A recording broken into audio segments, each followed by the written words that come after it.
sejak kecil juga perlu diperhatikan oleh orang tua. Jadi misalnya anaknya lagi di foto, itu kan ada flash ya. Yeah. Nah kalau warnanya merah bagus, nah kalau warna flashnya putih, ketika di foto kok matanya putih, itu harus dibawa ke dokter segera. Jadi dari 6 bulan sampai 2 tahun itu sudah bisa perkirakan apakah anaknya autis atau tidak. Jadi penanganannya cepat sehingga kalaupun dia autis, keluarannya bisa baik.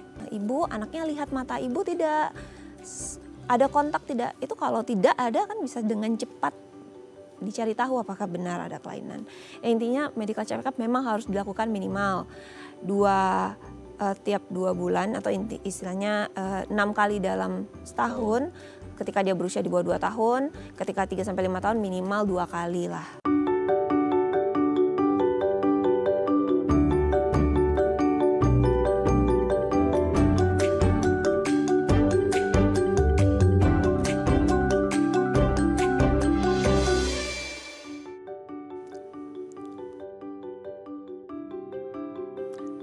Halo pemirsa, apa kabar Anda hari ini? Senang sekali saya Raden Madlias dapat kembali menemani Anda dalam sebuah program talk show inspiratif. Ini dia Bincang Sehati.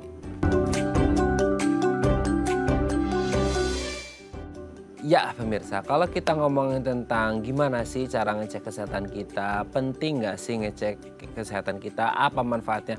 Pasti banyak banget lah ya manfaat kalau kita ngecek kesehatan kita. Nah salah satu yang bisa kita lakukan untuk ngecek kesehatan kita dari ujung rambut sampai ujung kaki adalah dengan melakukan MCU atau medical check up. Nah selama ini kita kepikiran kayaknya medical check up itu cuma buat orang dewasa deh. Karena proses degeneratif, proses aging, jadi orang kayak agak worry dikit lah ya gitu menjelang lansia ini. Kayaknya harus sering-sering medical check up. Tapi tahukah Anda ternyata anak-anak, dimulai dari anak-anak itu sudah penting untuk mengetahui kondisi kesehatan anak-anak gitu ya. Jadi penting banget untuk melakukan MCU. Nah pentingnya apa, manfaatnya apa? Kebetulan hari ini tanggal 23 Juli diperingati sebagai Hari Anak. Kita akan membahas pentingnya medical check up untuk anak. Tapi sebelum bahas itu kita akan membahas beberapa mitos atau fakta seputar kesehatan anak. Nah untuk membahasnya telah hadir bersama kami di studio Bincang Sehati ada Dr. Hana Khairat SPA, dokter spesialis anak dari Rumah Sakit IMC Alam Sutra. Selamat pagi Dr. Hana, apa kabar? Selamat pagi Mas. Selamat datang kembali di Bincang Sehati. Dok, hari ini kita akan membahas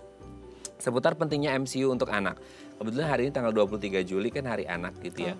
Nah tapi sebelum bahas itu kita bahas terlebih dahulu mitos fakta seputar kesehatan anak secara umum. Yang pertama, bayi itu kalau bisa jangan bau tangan gitu ya. Jangan sampai bau tangan. Bau tangan ini mungkin sebagian orang mendefinisikan sebagai, kan biasa kalau bayi itu ya memang notabene kan digendong ya. Karena belum bisa jalan sendiri ya gitu ya. Belum bisa jalan atau lari sendiri. Nah ada mungkin pecah kongsi nih ya, antara yang satu nggak apa-apa kok digendong-gendong, ada yang kayak jangan digendong keterusan nanti anaknya manja lah gitu-gitu. Mungkin ada hubungannya juga nanti belajar jalannya lambat dan lain sebagainya. Banyak orang mengindikasikan bahwa ketika sering digendong atau bau tangan itu ada kemunduran lah gitu ya. Nah sebenarnya boleh nggak sih bayi itu bau tangan quote and quote atau gimana sih sebenarnya? Oke, itu mitos Mas. Karena sebenarnya terutama di awal-awal kehidupan, bayi-bayi usia 1, 2, 3 bulan memang sebaiknya sering digendong.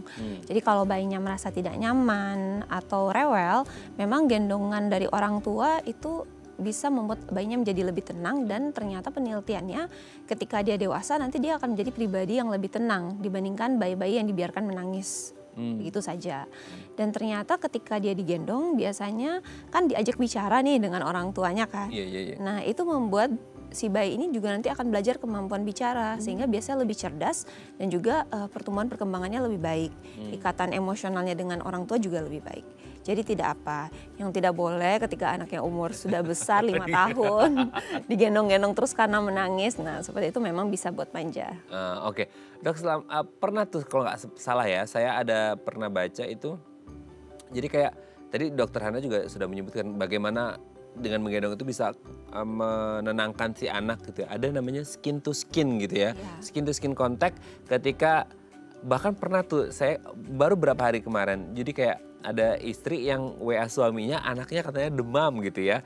Terus habis itu suaminya pulang, lepas baju, anaknya dalam kondisi terus kayak nempelin, katanya nggak ngerti ya ini mitos atau fakta. Tapi intinya adalah bukan ngomongin mitos fakta itu bisa nyembuhin penyakitnya. Tapi intinya kayak skin to skin contact itu bisa ada pengaruh ke si anak atau si bayi gitu ya Dok ya? skin to skin contact itu menenangkan si anak. Jadi biasanya kalau demam kan nadinya cepat. Jadi kalau dia dipeluk oleh orang tuanya yang juga badannya hangat, itu bisa menenangkan detak jantungnya yang cepat. Dan memang kan kalau anak demam sebaiknya dikompres hangat sehingga otaknya berpikir bahwa tubuhnya sudah panas sehingga menurunkan suhu. Nah mungkin dengan bantuan pelukan juga bisa membantu menurunkan suhu. Walaupun saya belum pernah dengar nih kalau demam di skin to skin, tapi memang harus ditenangkan dan dipeluk oleh orang tuanya itu mungkin baik. Oh itu, tapi ada satu poin lagi tuh yang saya baru tahu. Ketika anak demam, kompresnya bukan pakai air dingin ya ternyata ya? Air hangat. Dulu memang teorinya Iya kan? air dingin. Tapi yang terbaru dengan air hangat, diletakkan kain dengan air hangat di lipatan-lipatan. Oh, karena dulu kan kayak karena badannya hangat ya udah dikasih air dingin untuk menurunkan. Iya. Justru kalau di air dingin malah dia lebih hangat lagi, nanti lebih panas ya? Bisa, karena otaknya berpikir, oh tubuhnya dingin, jadi semakin menaikkan suhu badan. Oh, nah ini pengetahuan ya untuk terutama untuk newbie parents yang baru punya anak, ketika anaknya demam gitu ya, dia dikompresnya pakai air hangat, bukan air dingin. Karena dulu pantesan saya dulu sembuhnya lama ya, karena dikompresnya pakai air dingin gitu ya. Oke, ternyata penelitiannya seperti itu ya dok ya. Oke, kita lanjut yang kedua ya. Nah ini, sering banget orang compare antara anak laki-laki sama anak perempuan. Selalu dibilangnya gini, anak perempuan lebih cepat ngomong dibandingkan dengan anak laki-laki. Berkebalikannya nih, anak laki-laki lebih cepat jalan daripada ngomong dibandingkan dengan anak perempuan. Nah ini gimana nih? Ini mitos atau fakta atau kayak ya tergantung bagaimana orang tua dan support system di sekitarnya melatih gitu. Kalau ada orang yang sering ngomong aktif kayak tadi dokter Hana bilang, ngomong meskipun mereka nggak bisa nyaut gitu ya, nggak bisa ngerespon, tapi at least mereka bisa listening gitu, ada denger. Gimana dok? Itu fakta. Jadi memang penelitian di Inggris mengatakan anak-anak usia 2,5 tahun kalau dibandingkan laki-laki dan perempuan, anak perempuan lebih dahulu bicara dibandingkan anak laki-laki. Oh, udah punya bakat dari kecil ya ngomongnya ya. Dan kosakatanya lebih banyak dibandingkan anak laki-laki. Katanya ini terkait dengan hormon seksnya, jadi testosteron, dan juga katanya kadar protein di otak anak perempuan dan laki-laki berbeda. Sampai dewasa juga bisa ya? berbeda kan. Sampai dewasa pun ke bawah gitu ya. Oh oke. Tapi ini sebenarnya bisa berlaku untuk semuanya secara umum atau bisa jadi ya memang penelitiannya seperti itu. Tapi kembali lagi mungkin secara personal si anak itu terbentuk bagaimana lingkungannya, orang tua, pola asuh dan lain sebagainya bisa pengaruh juga nggak sih dok? Itu pasti, jadi stimulus yang diberikan orang tua berbicara dengan anak, termasuk membacakan buku dari bayi, membacakan buku dengan suara keras, melihat anak yang sangat berbicara itu berpengaruh sekali dengan kemampuan anak bicara ke depannya. Penggunaan gadget, juga screen time, baik TV maupun telepon seluler itu sangat pengaruh dengan terlambat atau tidaknya seorang anak bicara. Nah itu dia, jadi nggak hanya berdasarkan penelitian terus anak perempuan pasti bisa lebih bicara, kembali lagi itu memang penelitian secara umum. Tapi lagi-lagi ketika kita dihadapkan pada kondisi lingkungan, keluarga, pola asuh dan lain sebagainya, sampai mungkin anak ini bisa lebih cepat ngomong atau lebih cepat jalan, atau dia pinternya kebangetan. Kayak kemana ada bayi udah bisa kalkulus ya dok ya, pusing. Oke dok, kita lanjut yang ketiga ya. Nah ini gumoh, ganggu keseimbangan nutrisi anak. Gumoh menjadi satu hal yang kayaknya sering banget ditemukan di anak-anak gitu ya. Ya nggak tahu sih saya, maksudnya alasan penyebab kenapa anak bisa gumoh. Intinya adalah mereka mengeluarkan apa yang sudah jadi oral intake-nya mereka dan akhirnya berpengaruh pada nutrisi si anak. Betul nggak sih kalau akhirnya gumoh ini mengganggu keseimbangan nutrisi karena kan ada yang dikeluarkan gitu atau gimana? Itu antara mitos dan fakta, tapi saya akan sebut mitos dulu, karena memang bayi-bayi usia kecil, terutama 3 bulan, normal bagi mereka untuk muntah. Gumoh, beda dengan muntah ya. Kalau gumoh hanya keluar sedikit, paling 1 sendok makan, tapi kalau muntah yang menyembur dan banyak. Jadi kalau bayi 3 bulan sehari 1-3 kali gumoh, itu normal karena memang perkembangan dari saluran pencernaannya belum matang, belum matur seperti orang dewasa, sehingga bisa aliran susu dari lambung naik dan lambungnya juga lebih kecil, sehingga memang itu biasa dan harusnya tidak mengganggu pertumbuhan atau kenaikan berat badan. Nah kalau gumoh yang sudah berlebihan disertai dengan beberapa gejala seperti misalnya bayinya berat badan memang tidak naik dalam 1 bulan, lalu bayinya ada posisi seperti melengkung, bayinya BAB-nya bisa berdarah, perutnya keras atau rewel sekali saat mau BAB, nangis kejer. Nah itu mungkin perlu dipertimbangkan adalah gumoh yang tidak normal seperti itu. Kita bisa sebut dengan reflux tapi yang mengakibatkan sakit. Serem ya dok, bayi udah reflux ya? Ya GERD ya. Iya. Iya. Waduh, Bisa. semoga bawa sampai dewasa ya. Berarti lihat dulu ya kondisi gumohnya seperti apa gitu ya. Kalau 1 sampai 3 kali sehari masih oke lah ya gitu dan tidak sebanyak kayak muntah dan kayaknya sih harusnya ibunya kan lebih paham ya dok ya. Maksudnya kondisi anaknya ini gumoh yang biasa atau gumoh yang tidak biasa gitu ya. Meskipun sebenarnya gumoh itu adalah hal yang biasa untuk bayi-bayi gitu ya. Oke, kita lanjut yang keempat. Nah ini dia, bapil, batuk pilek yang terjadi pada anak kan sering ya kita ngelihat anak itu bapil. Itu sebenarnya hal yang wajar atau nggak wajar sih? Atau gimana? Karena kan kayaknya ngelihat orang dewasa pilek itu lucu ya, kayak aneh banget. Kenapa bisa pilek orang dewasa? Tapi kalau lihat anak-anak ya udah namanya juga anak-anak kan. Wajar nggak sih anak-anak terkena bapil? Itu fakta, itu wajar. Tapi lagi-lagi tergantung berapa kali dalam setahun. Jadi kalau anak terutama yang masih biasa usia sekolah atau di bawah 6 tahun itu biasanya mereka wajar batuk pilek dari 6 sampai 8 kali per tahun. Oh, agak banyak ya. Lumayan ya, setiap bulan ya. Ya. Tapi dilihat seperti apa batuk pileknya. Apakah batuk pileknya tidak diberikan antibiotik, sembuh dalam 1 minggu. Jadi misalnya dia terpapar dengan anak lain yang batuk pilek, lalu 2-3 hari kemudian dia sakit, seminggu sudah sembuh tanpa butuh antibiotik, demamnya tidak terlalu tinggi, anaknya masih bisa aktif, itu normal. Beda dengan yang berat seperti karena influenza tipe A, jadi demamnya tinggi, anaknya lemas, atau mungkin sampai infeksi paru dan sinusitis, nah itu sudah tidak wajar kalau sering. Oke, berarti sebenarnya normal ketika anak ini mengalami bapil atau batuk pilek gitu ya. Tapi harus dilihat dulu kondisinya separah apa gitu ya. Tapi kalau kayak yang biasa-biasa gitu, itu dia kan karena dia infeksi virus gitu ya dok ya. Dia bisa sembuh sendiri nggak sih dok sebenarnya? Harusnya bisa sembuh sendiri. Makan yang sehat segala macam ya. Obat-obat kan membantu mengurangi gejala sehingga anaknya bisa tidur tetap nyenyak, makannya tetap banyak sehingga dia bisa melawan virusnya dengan imunnya sendiri. Nah, karena juga anak-anak kan imun sistemnya belum terbentuk secara sempurna gitu ya dok ya. Makanya mereka rentan mengalami batuk pilek ya. Oke, berarti sebenarnya wajar asalkan dengan kondisi-kondisi yang masih dalam tahap ya wajar lah gitu ya. Oke, kita lanjut yang terakhir dok. Nah ini juga banyak banget, minyak angin buat ngeredain perut kembung anak. Nah sekarang dioles-oles, itu udah hal yang sangat umum terjadi di Indonesia. Nggak ngerti kalau di luar negeri ya, itu minyak angin itu sebenarnya bisa nggak sih pengaruh ke perut kembung si anak atau gimana? Itu mitos. Aduh gimana dok, kita kayak 99,9% ibu di Indonesia melakukan itu gitu. Jadi kenapa saya bilang mitos? Karena belum ada penelitian yang menunjukkan bahwa ini terbukti secara klinis mengurangi kembung. Tetapi saya paham bahwa ketika seorang anak kembung, rasa hangat dari si minyak kayu putih atau minyak angin itu kan akan menenangkan dan membuat nyaman. Nah itu mungkin membuat anak terkesan tidak rewel dibandingkan tanpa minyak kayu putih. Cuma memang harus hati-hati karena beberapa anak itu dia mudah teriritasi dengan minyak-minyakan. Jadi memang harus hati-hati pemberiannya tergantung anaknya. Seperti itu. Oke, jadi memang dia menimbulkan rasa yang menenangkan karena angetnya itu gitu ya. Tapi belum terbukti secara ilmiah, secara medis bahwa ini bisa mengatasi perut kembung pada si anak. Dan hati-hati juga karena juga harus, ya namanya anak-anak atau apalagi bayi ya, kulitnya kan belum yang sebadak kita gitu ya, masih lumayan sensitif. Makanya harus hati-hati, jangan sampai karena aduh biar cepet diolesnya banyak nanti takutnya malah iritasi gitu ya dok ya. Oke, terima kasih dok sudah terjawab. Dan waktunya nanti kita lanjut lagi ngomongin tentang MC untuk anak di segmen selanjutnya. Oke pemirsa, kalau Anda punya pertanyaan seputar tema kita hari ini boleh tanya-tanya di 021 290 32644 atau DM Instagram kami di @bincangsaatidayatv. Kami akan segera kembali.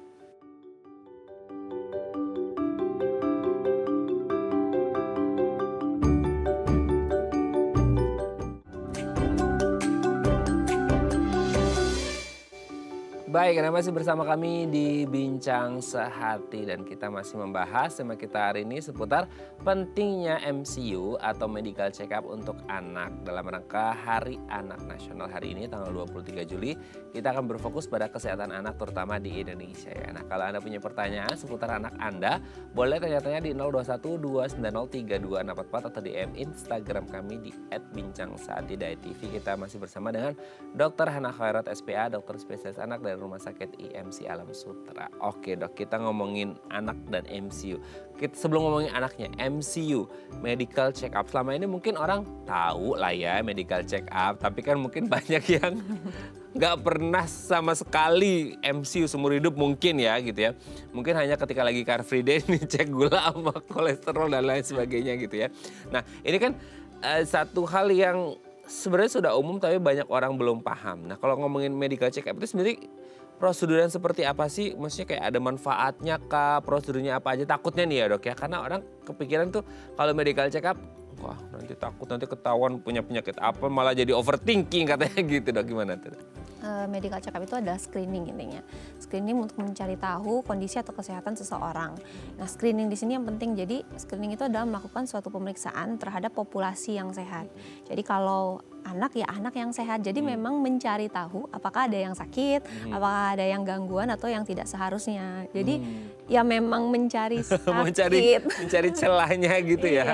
Oke. Tapi sebenarnya kalau dibilang di range usia mana aja medical check up itu boleh, di range usia mana sih? Maksudnya selama ini kan kita ngerti kayak, oh berarti kalau tadi definisi medical check up adalah mencari celah, itu ada yang sakit di mana. Kita selalu kepikiran yang sakit itu adalah orang-orang yang sudah tua gitu ya. At least yang udah 30-40 yang rentan kolesterol, hipertensi, gula dan lain sebagainya. Yang proses aging lah ya gitu. Nah kalau dari range usia sebenarnya hanya mereka-mereka aja atau sebenarnya semua range usia sebenarnya harus melakukan medical check up?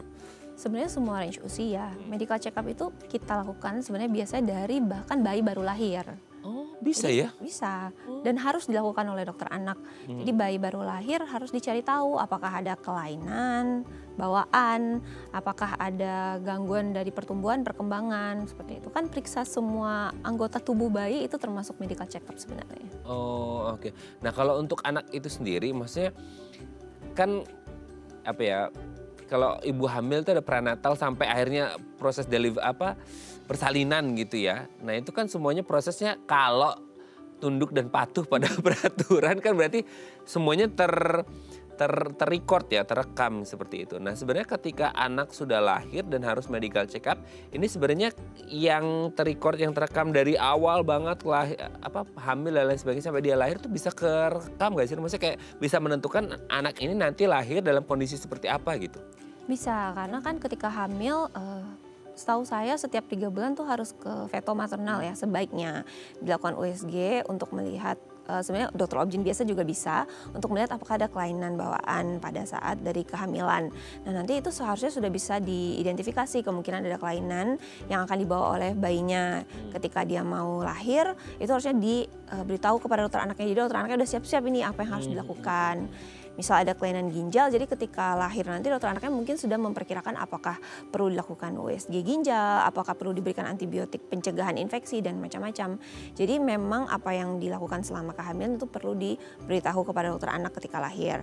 Nah nanti setelah lahir juga bayi-bayinya harus dilakukan pemeriksaan, dan sebenarnya di Indonesia itu memang ada pemeriksaan yang wajib dilakukan pada bayi baru lahir untuk mencari tahu apakah ada kelainan yang tidak terdeteksi pada saat dia di dalam kehamilan. Tapi sebenarnya ketika dalam kehamilan itu sendiri dengan proses yang panjang pemeriksaan ini dan lain sebagainya, ini memang ranahnya SPOG sebenarnya gitu ya. Tapi ada nggak maksudnya kayak lintas disiplin ilmu sehingga akhirnya kayak dokter anak pun tahu bahwa oh ada sesuatu nih ketika di kehamilan ini bisa diantisipasi gitu dengan dokter kebidanan gitu, gimana dok? Yang saya tahu biasanya di trimester awal dilakukan pemeriksaan kromosom. Pemeriksaan kromosom kalau misalnya diketahui sindrom Down itu bisa dicari tahu apakah ada kelainan jantung misalnya. Sehingga saya tidak tahu kalau di Indonesia saat ini, tapi di luar itu bisa ketika tahu bahwa kelainan jantungnya adalah kelainan yang misalnya letal, jadi sudah tidak mungkin diperbaiki, kadang-kadang itu dilakukan aborsi sebelum 4 bulan kehamilan.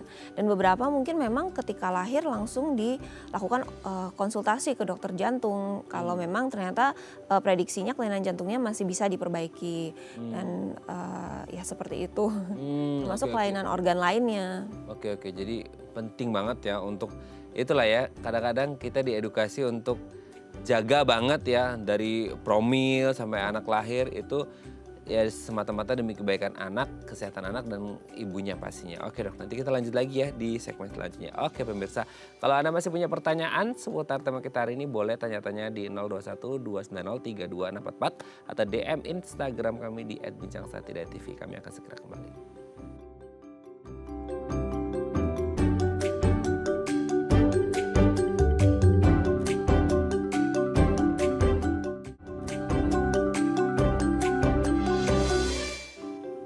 Baik, Anda masih bersama kami di Bincang Saat Ini dan kita masih membahas sama kita hari ini seputar MCU untuk anak, pentingnya, manfaatnya, prosedurnya, mengingat hari ini adalah 23 Juli Hari Anak ya. Ini semoga menjadi pembelajaran bagi kita bersama untuk sama-sama berfokus pada anak-anak kita supaya anak kita jauh lebih sehat gitu ya.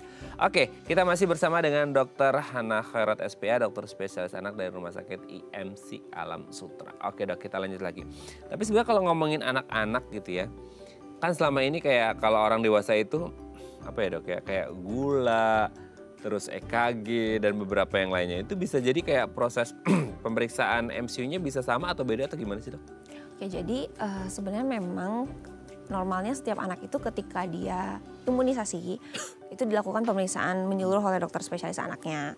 Tapi memang ada beberapa rumah sakit dan bisa dilakukan setiap 5 tahun sekali kalau anaknya sudah di atas 5 tahun, atau kalau lebih kecil itu antara 3 sampai 5 tahun 2 kali dilakukan.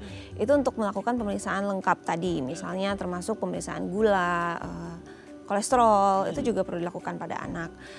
Dan yang sering lupa itu tekanan darah. Jadi sebenarnya anak juga? Iya, dari umur 3 tahun anak-anak itu memang harusnya sudah dilakukan pemeriksaan tekanan darah, tapi menggunakan manset yang ukurannya tepat. Dan yang pasti setiap anak datang imunisasi, kan kalau dia kurang dari 2 tahun itu bisa tiap bulan datang ya.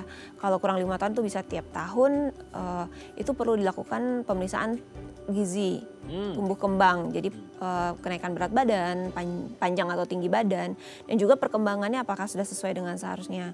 Sehingga nanti kalau didapatkan ada kelainan bisa segera dilakukan tata laksana, harapannya ya luarannya lebih bagus. Gitu. Nah itu dia ya. Nah ini ngomong-ngomong tentang imunisasi. Ini agak berat ya, karena masih ada ya sekelompok golongan orang yang belum mengimunisasikan anaknya dengan alasan tertentu lah ya, seperti itu. Nah kalau akhirnya ada anak nih dok yang orang tuanya tidak mengimunisasikan anaknya, itu gimana ya dok? Maksudnya kerentanan apa yang bisa terjadi? Karena kan ini kita lagi ngomongin kesehatan versi anak nih gitu ya.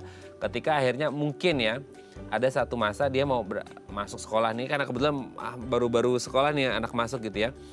Dengan tidak ada dilakukannya imunisasi ketika lagi MCU gitu ya, itu bisa jadi ada kondisi-kondisi yang kayak kurang fit gitu nggak sih, yang bisa saja ditemukan di anak itu gitu. Jadi kalau anak yang tidak imunisasinya lengkap, kemungkinan dia terkena penyakit yang seharusnya bisa dicegah atau tidak parah, itu bisa didapatkannya. Walaupun mungkin dia akan dilindungi oleh herd immunity ya, jadi imunitas dari anak-anak lain yang sudah diimunisasi. Tapi resiko dia untuk dapat penyakit seperti itu besar, dan ketika dia terkena penyakit itu biasanya akan berat, bisa mencapai kematian. Sehingga memang penting sekali, apalagi kalau dia mau mulai sekolah, dia akan berkontak dengan banyak orang, kemungkinan dia terpapar penyakit yang seharusnya sudah tidak ada lagi saat ini itu besar. Nah contohnya polio nih mas. Iya. Polio tuh muncul lagi nih, padahal dulu kita sudah bebas polio kan. Iya? Iya, sekarang sudah ada muncul lagi, sehingga ini mungkin sekilas info bahwa hari ini itu mulai ada pekan imunisasi nasional lagi. Jadi anak umur 0 tahun sampai 7 tahun itu diharapkan untuk datang ke posko-posko imunisasi nasional ini, termasuk posyandu puskesmas, untuk mendapatkan tetesan polio 2 tetes. Tapi tetesan polio itu beda dengan yang biasa diberikan pada saat dia bayi. Kalau yang sekarang itu isinya cuman polio yang nomor 2, strain 2. Jadi memang terlepas bagaimanapun status imunisasi anaknya saat ini, apakah dia baru dapat polio minggu lalu, atau dia baru saja disuntik kemarin misalnya DPT, tetap diberikan. Itu dari tanggal 23 sampai tanggal 29 Juli ini. Karena itu tadi polionya muncul lagi, padahal harusnya sudah tidak ada. Karena ada yang tidak mau anaknya diimunisasi.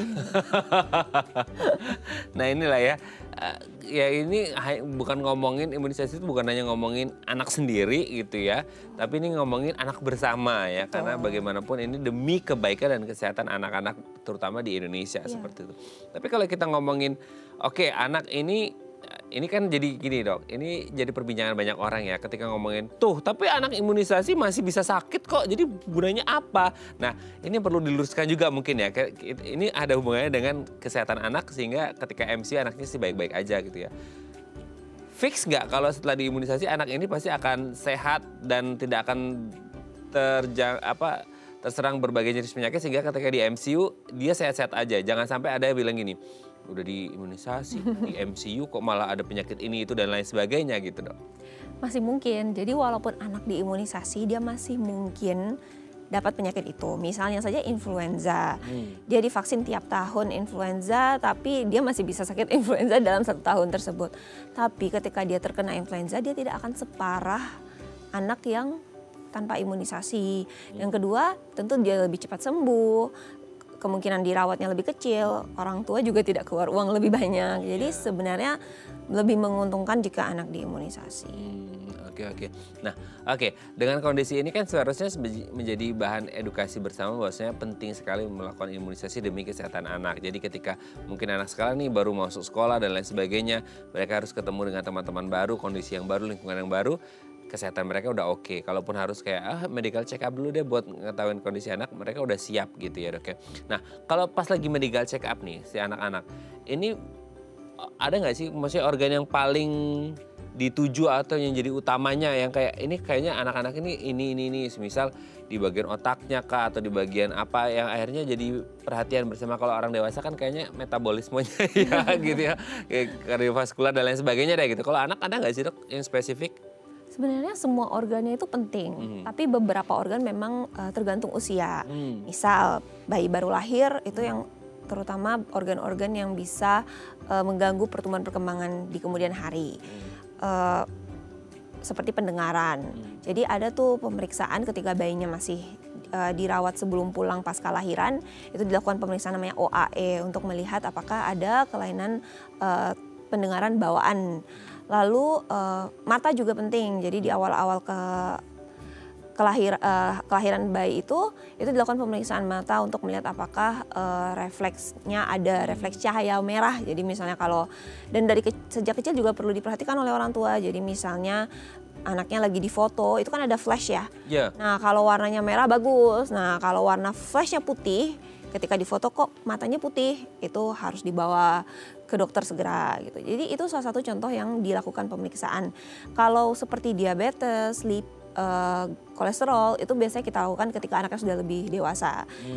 Mungkin 5 tahun ke atas, karena memang seperti orang dewasa kemungkinan risiko kelainan metabolik lebih besar meningkat dengan usianya.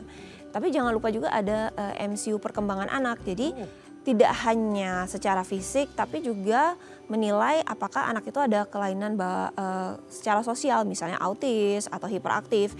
Itu kan memang ada kuesioner-kuesioner dan itu setiap dia datang kontrol untuk imunisasi dilakukan medical check up berupa evaluasi perkembangan dengan kuesioner tersebut. Jadi dari 6 bulan sampai 2 tahun itu sudah bisa perkirakan apakah anaknya autis atau tidak. Jadi penanganannya cepat sehingga kalaupun dia autis keluarannya bisa baik. Intinya itu. Oh gitu? Ya, semakin cepat tata laksana pada anak autis kemungkinan baiknya lebih besar kan.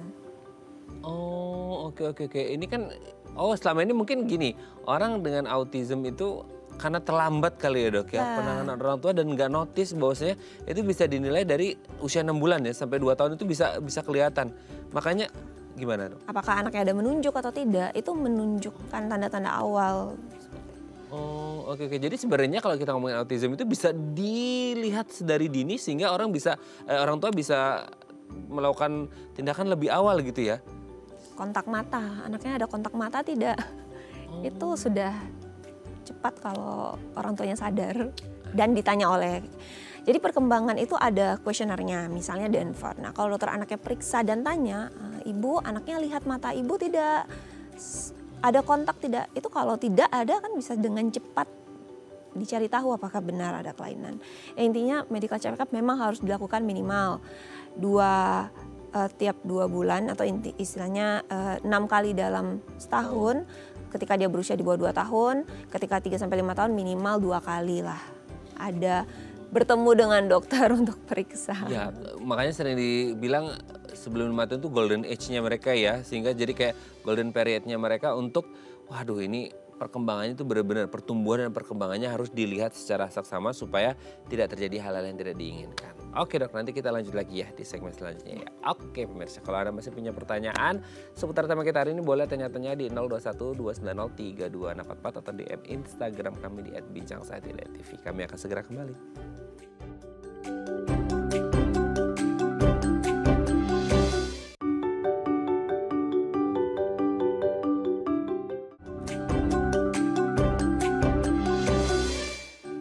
Baik, Anda masih bersama kami di Bincang Sati. Kita masih membahas tema kita hari ini, pentingnya MCU atau medical check up untuk anak. Kalau Anda punya pertanyaan seputar tema kita hari ini, boleh tanya-tanya di 0212903264 atau DM Instagram kami di @bincangSati.tv.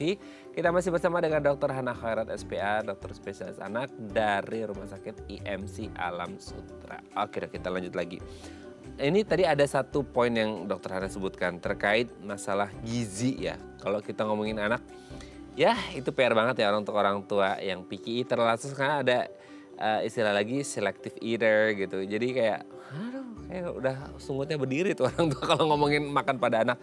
Seneng banget makanya kalau ada konten-konten kreator tuh yang anaknya itu makannya lah banget sayuran gitu. Kayak kita yang ngelihatnya aja kayak semangat banget gitu. Nah kalau ngomongin tentang gizi, terutama gizi si anak gitu ya dok ya. Ketika mereka di medical check up, itu kan bisa kelihatan nggak sih kalau semisal ini salah satu permasalahan yang juga concernnya kita bersama adalah kan di Indonesia kayak mungkin ya permasalahan entah malnutrisi, entah stunting yang lain sebagainya yang mungkin berkaitan dengan oral intake-nya mereka. Itu bisa kelihatan nggak sih bahwa anak ini udah cukup atau over, karena kan salah satu jadi permasalahan berkebalikannya itu obesitas juga katanya semakin meningkat juga. Nah itu gimana tuh dok? Benar, itu bisa dinilai dari berat badan dan tinggi badan ketika dia kontrol atau datang medical check up. Kan medical check up itu terdiri dari anamnesis atau menanya riwayat anaknya, pemeriksaan fisik dan pemeriksaan lab atau radiologi yang dibutuhkan sesuai kebutuhan. Nah ketika dia lakukan pemeriksaan bertanya-tanya tentang riwayat anak, bisa diketahui pola makan, pola tidur yang nanti akan mempengaruhi bagaimana gizi anak itu. Lalu waktu pemeriksaan fisik bisa dilihat bagaimana berat badan dan tinggi badannya.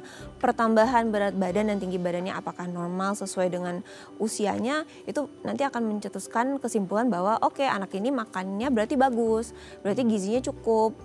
Jadi tidak perlu lagi ada tindakan yang spesifik dilakukan. Tapi jika didapatkan ternyata pola makannya misalnya berantakan atau pilih-pilih makanan, begitu juga dengan berat badannya ternyata memang tidak naik seperti seharusnya, kenaikan berat badan bulan ini dengan bulan lalu atau 2 bulan yang lalu itu tidak seperti seharusnya, nah disitulah baru oke, ada masalah makan, jadi baru dicari tahu bagaimana penata laksanaan itu.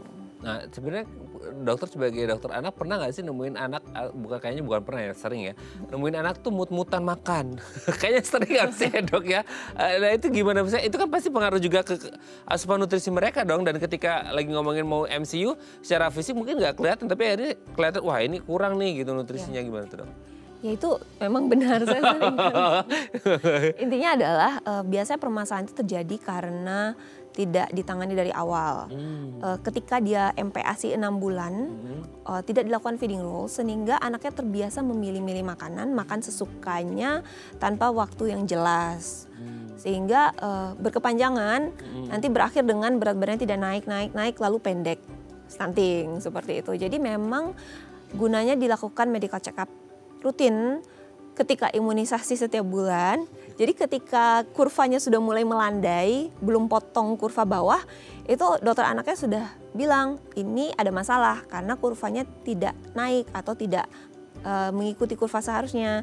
Sehingga sebelum lebih sulit mengubah kebiasaan anak itu, kita sudah ubah di awal. Karena itu pentingnya preventif dengan menggunakan MCU ini. Kalau nggak salah itu justru ada kayak buku tabelnya gitu nggak sih? Bahwasanya kayak di usia segini, berapa tahun, berapa bulan, itu nanti ada apa segala macam itu tabelnya ada. Harusnya orang tua punya itu nggak sih? Setiap ibu hamil itu akan dapat buku ibu anak yang warna pink itu. Iya betul-betul. Beberapa rumah sakit buat sendiri, tapi intinya isinya semua sama. Dan itu memang sebenarnya ibu-ibu sering tidak baca itu buku. Udah repot dong ngurus anak, jadi pusing suruh baca buku lagi gitu ya. Padahal buku pink itu sangat bagus sekali isinya, dan kalau ibu-ibu membaca buku itu lalu setiap dia kontrol ke dokter anak di bawah bukunya, dokter anaknya plot berat badan, tinggi badan, maka akan terlihat di situ bagus tidaknya pertumbuhan anak itu, apakah kemungkinan ada masalah makan, itu akan terlihat.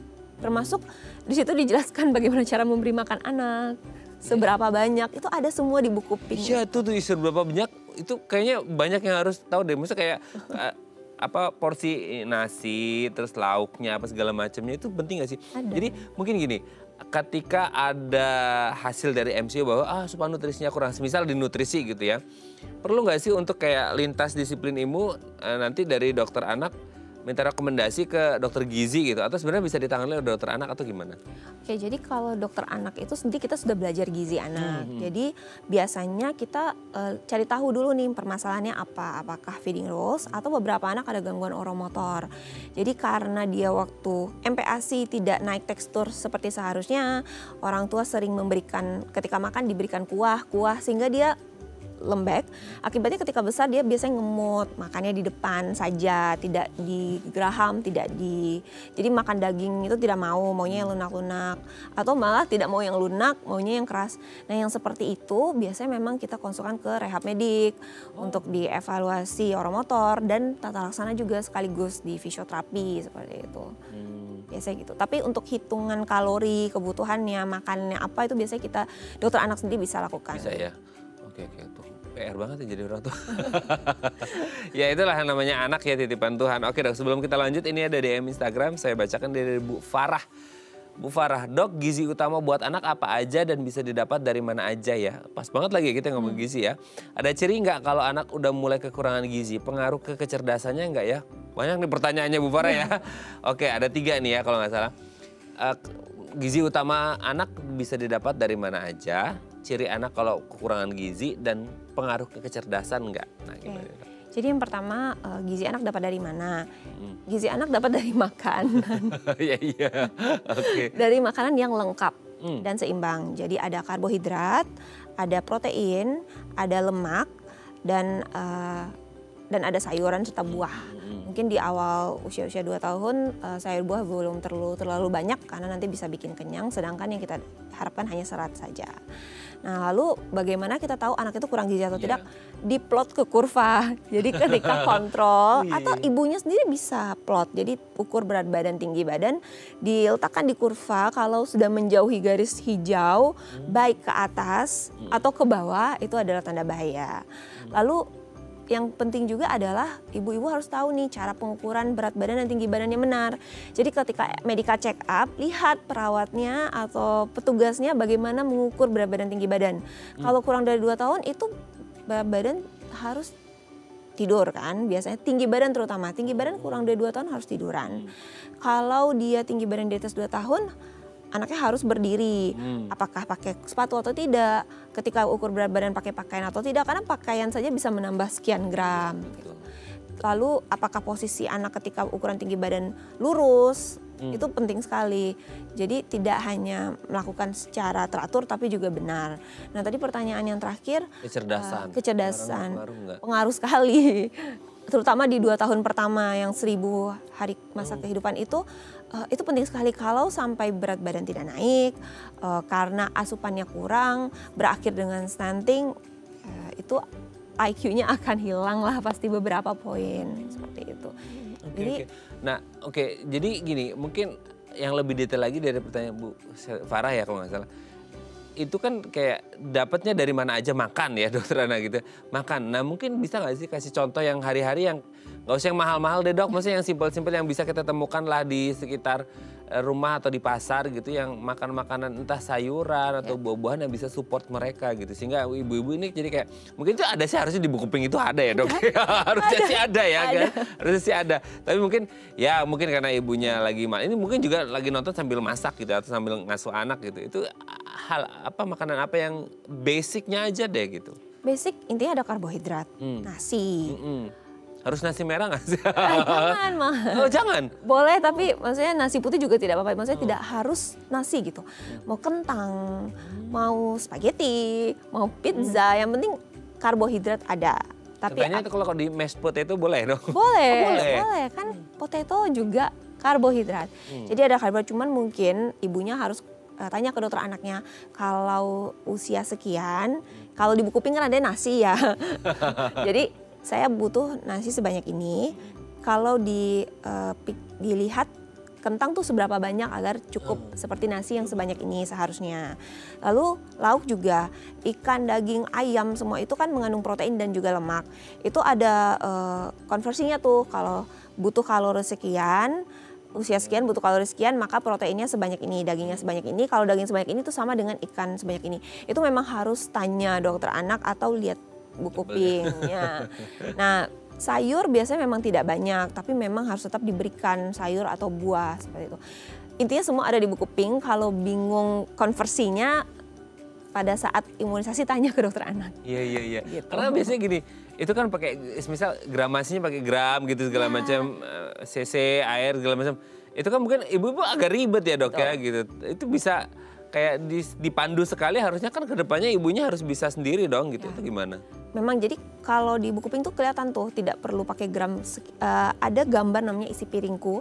Dia cuma perlihatkan piring sekian ukurannya, maka nasinya kira-kira sebanyak ini, ikannya sebanyak ini. Tapi memang beberapa anak yang sudah mengalami gangguan makan, berat badan tidak naik, biasanya dokter anaknya akan suruh beli timbangan, memang mesti ditimbang. Jadi jelas dapat kalorinya, karena kan gangguan berat badan tidak hanya karena makan, bisa sebenarnya sakit seperti infeksi saluran pipis. Jadi dokter anak harus pastikan bahwa asupannya masuk cukup. Kalau masih berat badan tidak naik, berarti ada yang kita istilahnya loss ya. Ada yang keluar, nah itu akan dievaluasi lebih lanjut. Oke, nah ngomongin tentang berat badan, tadi kan ada satu pertanyaan dari Bu Farah juga, kalau kelihatan nggak sih kalau dia ada gangguan gizinya, itu dari berat badan kelihatan kurus atau gemuknya gitu, bisa nggak sih dok? Bisa, tapi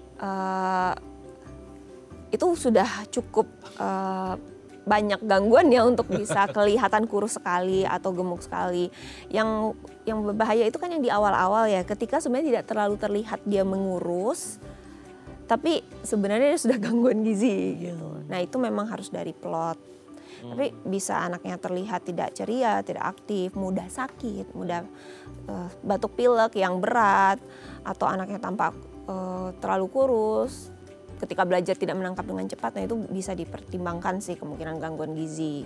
Dan itu bisa menurun nggak sih, kayak prestasi anaknya di sekolah juga menurun, kelihatan bahwa kesehatan dia juga menurun gitu ya? Iya, kalau dia sering sakit kan dia tidak masuk sekolah. Kalau dia batuk pilek, malam tidurnya tidak baik, tidak cukup, sekolahnya juga pasti terganggu. Oke, ini PR ya buat Bu Farah dan ibu-ibu yang lain, semoga bisa menjawab ya. Oke dok, nanti kita lanjut lagi di segmen terakhir ya. Oke pemirsa, kami akan kembali saat lagi, tetap bersama kami di Bincang Sehati.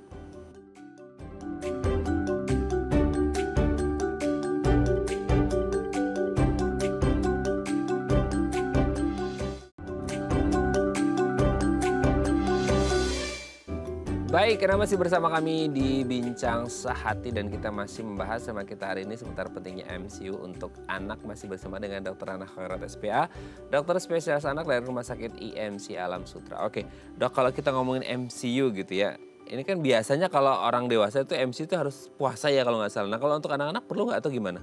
Iya, beberapa pemeriksaan laboratorium seperti kolesterol itu memang harus puasa. Jadi biasanya ditanyakan dulu apa yang mau diperiksa sehingga bisa diedukasi untuk puasa sebelumnya. Oke, nah sekarang gini dok, ini secara umum ya kalau kita ngomongin medical check up, yang coba kita kaitkan dengan anak. Anak ini kan proses pertumbuhan dan perkembangan, tadi dokter Hana sudah sempat mention. Nah ini yang harus diluruskan nih, orang tua tuh banyak yang concernnya tuh khawatir gitu ya ketika mereka menjalani proses medical check up itu, takutnya ada efek samping karena diperiksa ini dan itu dan lain sebagainya, sehingga selalu kepikiran, aduh nanti gimana ya, pengaruh nggak nanti ke pertumbuhannya, perkembangannya dan lain sebagainya. Tadi kan apalagi kalau ngomongin perkembangan gitu ya, itu kan banyak yang akhirnya worry juga di situ. Ada nggak sih kalau ngomongin MCU tuh, ya ini kan namanya banyak orang yang nggak paham ya dok ya, kita harus luruskan itu. Ada nggak sih efek sampingnya atau gimana gitu? Ya pertama kan MCU yang mungkin bukan membahayakan ya, berefek samping adalah radiasi. Kalau dia dilakukan ronsen atau mengambil darah, mungkin tidak nyaman ya efek sampingnya diambil darah, dan tapi kan itu tidak dilakukan sering ya. Kalau anak biasanya yang dewasa cuma 5 tahun sekali, jadi tidak ada lah efek samping sekali ronsen itu untuk terutama kan dada biasanya ya, itu tidak, efek sampingnya tidak ada, kecuali orang tuanya sangat niat MCU tiap tahun atau bahkan dalam setahun kurang bisa 2 kali ya, itu bisa lah ada efek radiasinya. Kalau mengambil darah juga kan tidak banyak yang diambil, jadi harusnya efek samping tidak banyak. Nggak sampai pingsan lah ya, orang darahnya cuma sedikit aja gitu ya. Nah ini juga penting banget ya kalau ngomongin, semisal nih di keluarga besar itu tuh ada riwayat penyakit ya, yang sistemnya genetik dia menurun gitu ya. Nah ini kan jadi gimana cara memutus mata rantai itu gitu? Karena nggak bisa karena genetik gitu ya. Meskipun dari anak-anak dia kayak ya masih ceria, masih sehat, masih lincah, nggak menandakan bahwa dia sakit. Bisa nggak sih orang tua tuh bawa anaknya untuk periksain lewat MCU untuk mendetek kayak ini udah muncul gejalanya belum ya dok? Karena kayak saya khawatir nih kakek saya, bapak saya itu gini itu bisa nggak sih dok atau gimana? Harus malah. Iya kan? Harus, orang tua harus bilang, dok kakeknya ini sakitnya, neneknya ada sakit ini atau bagaimana itu harus dibilang agar ketika MCU selain yang rutin dilakukan, mungkin ada perlu pemeriksaan tambahan yang perlu dilakukan. Tapi biasanya kan yang genetik itu kelainan metabolik ya. Jadi bisa sekalian di MCU itu dilakukan pemeriksaan seperti gula darah, termasuk tekanan darah, lalu kolesterol seperti itu. Itu perlu nggak? Maksudnya kayak hitungannya beda nih frekuensi mereka MCU khusus untuk anak-anak dengan keluarga yang punya riwayat ya papa mama atau opa omanya itu ada gangguan metabolik dan lain sebagainya, itu bisa harus lebih sering nggak sih atau gimana? Tidak perlu, harus tetap seperti biasa saja karena ini masih anak-anak judulnya. Jadi memang lebih sifatnya mencegah. Kalau orang dewasa kan memang sudah lebih mencari dan kemungkinan risiko dia terkena lebih besar. Oke. Alat yang dipakai untuk pemeriksaan pun harusnya sama ya dok ya? Tidak ada yang berbeda ya? Ya paling itu berbeda berat timbangannya, pengukuran tingginya cukup berbeda sih. Oke. Dan salah satu juga yang concern tuh di Hari Anak ini, anak-anak kan sekarang mungkin kayak pemakaian gadget, gawai dan lain sebagainya. Mungkin di matanya screen time-nya itu juga bisa didetek nggak sih? Jangan takutnya nanti bertambah dewasa ada gangguan di matanya gitu dong. Betul, jadi anak usia sekolah itu memang harus dilakukan pemeriksaan mata. Memang rutin memang sebagai dia ke dokter spesialis mata untuk dilihat ada kelainan visus atau tidak. Tidak hanya itu juga, dia juga harus periksa gigi. Jadi tidak hanya banyak ya sebenarnya. Jadi MCU-nya jadi banyak banget ya. Iya, jadi harus bahkan kalau dokter gigi itu katanya sebelum setahun disarankan. Jadi anaknya bukan membersihkan gigi saja, tapi juga agar anaknya terbiasa bertemu dokter gigi jadi tidak takut. Jadi memang kompleks sebenarnya untuk anak. Jadi yang penting lah berarti orang tua untuk memeriksakan anaknya dan ngecek lewat MCU ini sendiri. Terima kasih Dokter Hana, ini semoga menjadi pembelajaran bagi orang tua di rumah untuk lebih aware dengan kesehatan anaknya mulai dari MCU anak. Apalagi ini momennya lagi Hari Anak, semoga menjadi pembelajaran bagi kita bersama. Terima kasih Dokter Hana. Sehat terus, salam untuk keluarga di rumah dan teman-teman di IMC Alam Sutra. Selamat pagi dok. Oke pemirsa, itu tadi perbincangan kita dengan Dokter Hana. Semoga bermanfaat ya, dan jangan lupa untuk terus menyaksikan konten-konten inspiratif kami di platform Daai Plus. Saya Raden Madias pamit, sampai jumpa dan selamat kembali beraktivitas di hari Selasa yang indah ini. Sampai jumpa.